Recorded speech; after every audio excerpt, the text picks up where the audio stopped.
Hello everyone, the former world champion Anand is about to suffer a complete defeat against the Vienna opening. Let's watch. Grandmaster Sarin has white and he plays e4, so black responds with e5. And here you all know the main move. Of course, it's knight f3, which is about developing the knight to attack the central pawn.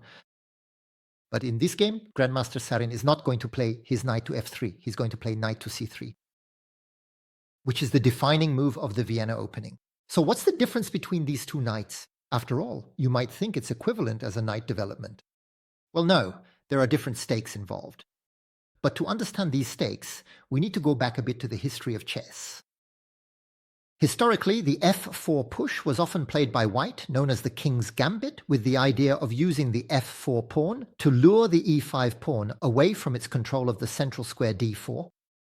But this king gambit with f4 often faced a central response, the counter push d5.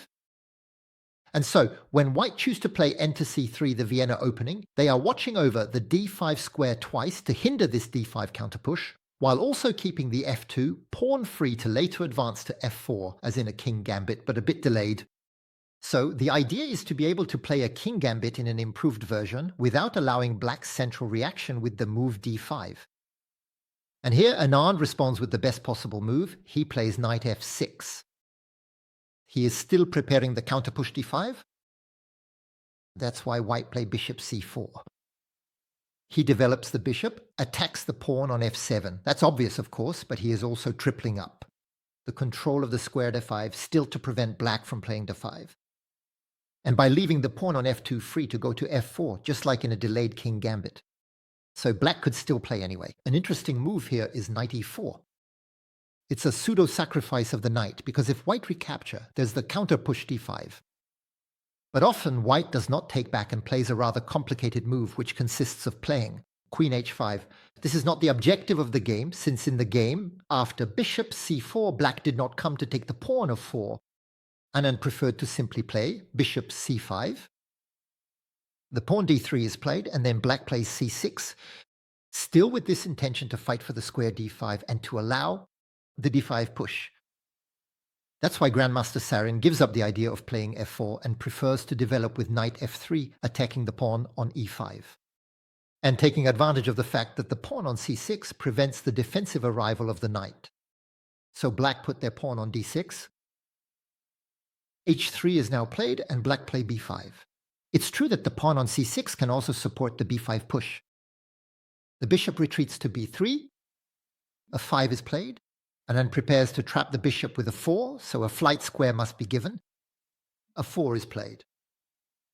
The b4 push and the knight comes to e2. Black develop with knight to d7, knight to g3, kingside castling, and the bishop comes to b6. White will now try to develop themselves in the center with a c3 push, as black did. c6, by the way. The push to c3, like the push to c6, can allow favorable development in the center with d4 or d5. Black take on c3, the recapture, and Anand is the first to be able to play d5. He takes advantage of the fact that the knight on d7 defends the pawn on e5, which the knight on f3 attacks, and he plays d5, doubly protected by the pawn and the knight.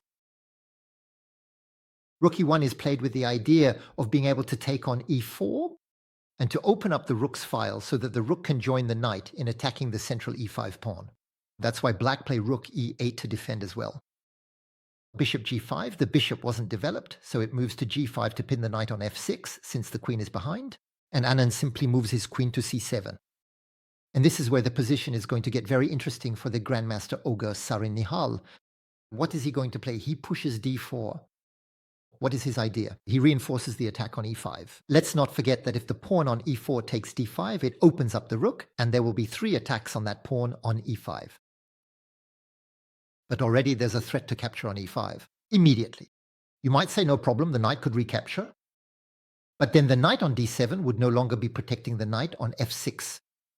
And that would allow white to exchange the bishop for the knight, to force the pawn to recapture and thus damage the safety of the black king. If we can break the pawn structure that defends the black king by taking advantage, because the queen is on the other side, this will put the defense of the king in great danger. So faced with this attack by the pawn on f5, Anand chooses to capture on a5. And now, what would you play as white? I invite you to pause the video and calmly try to find the continuation played by Grandmaster Saragnale. So, were you able to find it? Well, he does not immediately choose to recapture on d4. He takes the opportunity to push to e5. And suddenly he sets up a majority of 4 pawns against 3 for the opponent on the king side. And he is going to chase the knight, which is very important for the defense of the king. And why can't black take the pawn on 5? Actually, they can take this pawn on 5, but there's always the problem of exchanging the bishop for the knight. In the game, the knight came to f4. But let's take a look at some of the variations that could happen after knight takes on e5, so you can understand what's at stake in this exchange. For example, bishop takes on d4, the knight can capture with check, but the queen recaptures. And now we see that the black rook is in danger from the white rook, and the queen is attacking the pawn on f6. And the knight could move in to attack the king. Just like the queen, the bishop could come back to c2 and also attack the black king. And we understand that the defenses on the king's side are very weak, very fragile, and that black lack the pieces to really come to the king's aid, while white have plenty of pieces to attack. It's very dangerous, and it's even a decisive attack that's about to happen.